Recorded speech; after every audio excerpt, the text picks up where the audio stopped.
I work at a hospital. I don't want to specify which one because of privacy reasons, but it's a big one and one of the oldest in the country. Specifically, I work in the RMI department, short for Release of Medical Information. What we do here is we provide medical records of patients to various people on request, per HIPAA law. If you aren't familiar, a patient can provide an authorization to allow someone else to look at their medical records. Most of the time, it's a family member like a spouse, sibling, or child. For the recently deceased, it's the administrator of their estate. We also get a lot of authorizations and requests from doctors' offices and other practitioners as their patients come and go. Being a hospital, we're open 24/7. Since other hospitals are also open 24/7, that means we almost always happen to have someone on staff that can respond to these requests in case of an emergency in the middle of the night. That's me, the overnight records clerk. It's pretty simple and honestly a slow job. We have an electronic medical record, EMR for short. It was installed a long time before I was hired, probably 20 years or so. It's pretty great though. It's basically our own internal Google for patient records. We don't even really use paper anymore. Every patient file since we installed it has been digital and searchable by name, date of birth, social security number, etc. It really makes the job easy.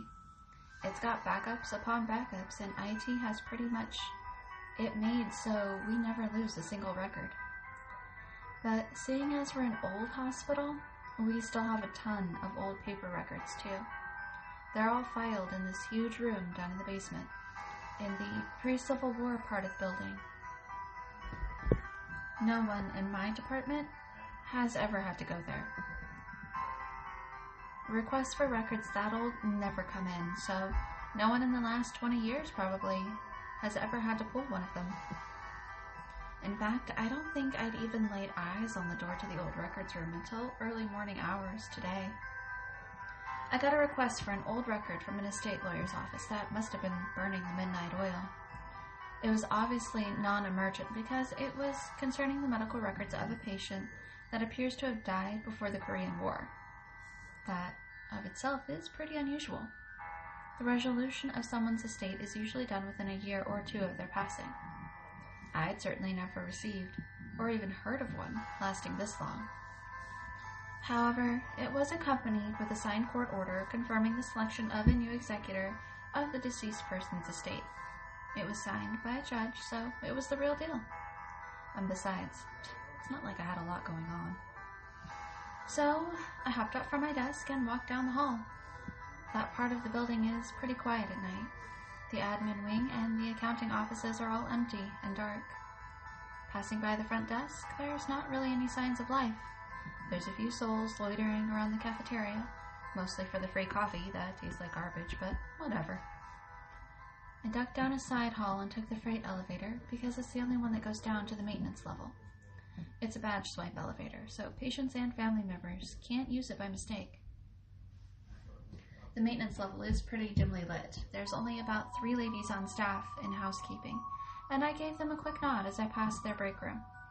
It's a slow night, so they're probably just as bored as me. It's kind of neat when you go from the new part of the building to the old.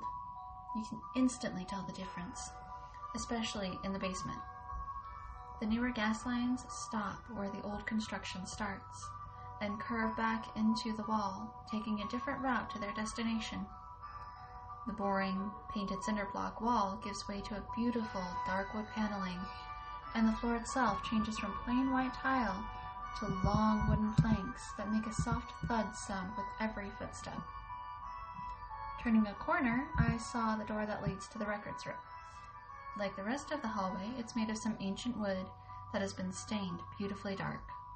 Despite its obvious age, it's still gorgeous and seemed no worse for wear than it probably did when it was first built some 200 or more years ago. The brass knob turned at a touch and the door, while heavy, swung open almost effortlessly, invitingly. I was immediately treated to a scent that was simultaneously woody, earthy, and antique, like a library, filled with old books. It reminded me of what old parchment must smell like. It made my imagination picture relics of bygone days. Ahead of me, in the dim electric light, stretched row after row after row of wooden shelves, packed to the brim with old folders stuffed with paper, all neatly arranged in perfect, clean lines. Wow. As I passed from row to row, I was in awe of how impossibly clean this old room was. I guess maintenance really does their job well.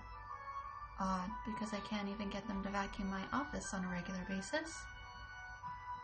The record I was looking for had a name that was fairly deep in the alphabet, so I had to walk a large number of rows just to find it. It was a common name, too, which made it likely that I'd have to pull a lot of files to find the particular one I was looking for. Mentally, I braced myself for what might be a really long night. My suspicions were soon proved correct. There must have been 1 million James Smiths in America. It wasn't until I had already ruled out 20 individual records that I figured out that something was wrong. And that's why I'm writing this, so you can know what I now know. The first several ones I ruled out were simple. Wrong date of birth, wrong social security number, wrong date of death. The usual stuff, but as I continued onwards, I noticed little things. Impossible things. This James Smith has a birth date of March 5th, 1735. That's before this hospital was even built, I thought to myself. This James Smith has a birth date of June 14th, 1657. That's before this was even a country. This James Smith has a birth date of 3rd day o September in the year of our Lord, 1461. That's before this was even the New World. I thought it was an elaborate prank for a while. I thought it was a hoax, someone pulling a fast one on me. I laughed nervously to the room and the pile of paper around me. I started looking for cameras. Good one, I said out loud. Very funny. Then I came across one with the time of death declared at 13:26 hours on Tuesday, January 7th, 2020. That's ridiculous.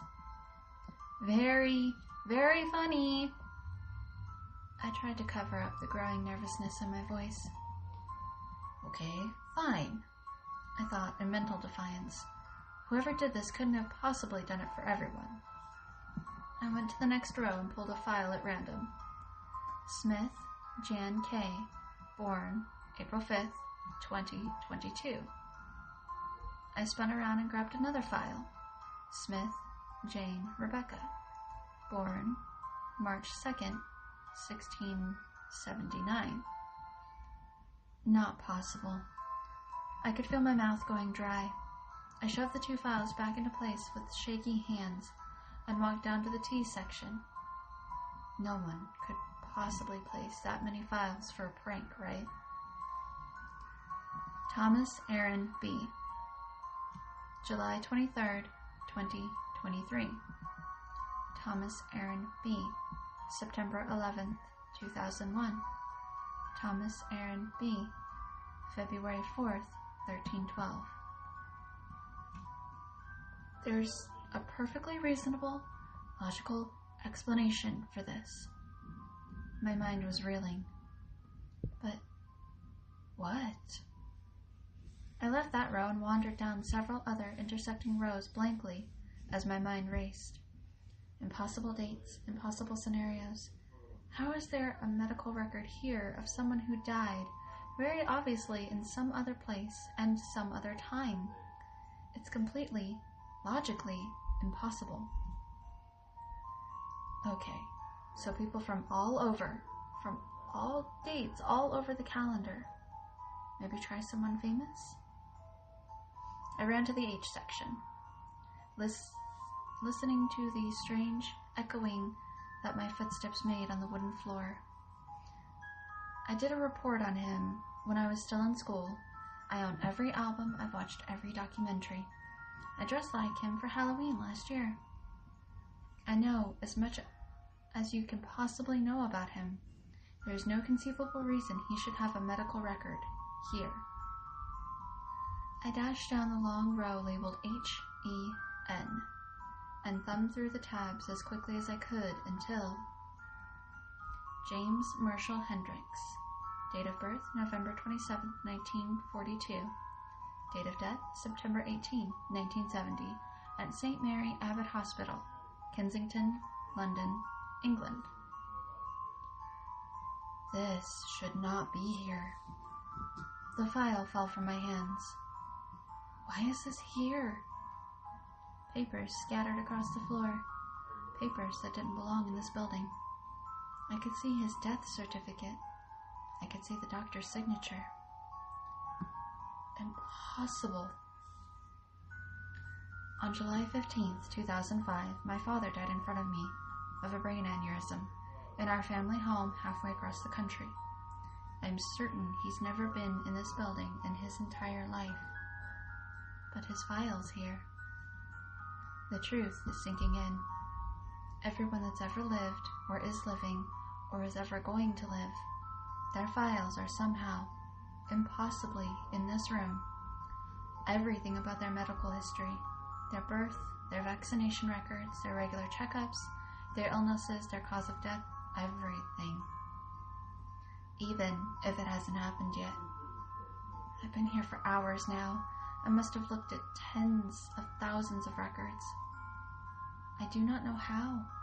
It's impossible. Yet, in front of my eyes and all around me, here it is.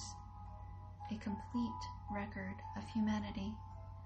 Everyone you've ever known, met, hated, or loved, their names are in here that are from different alphabets.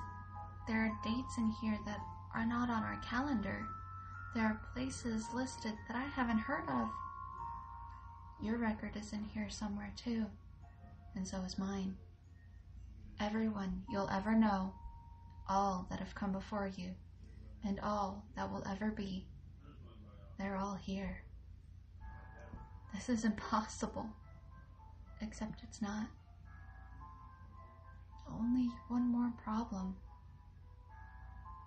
Where's the door?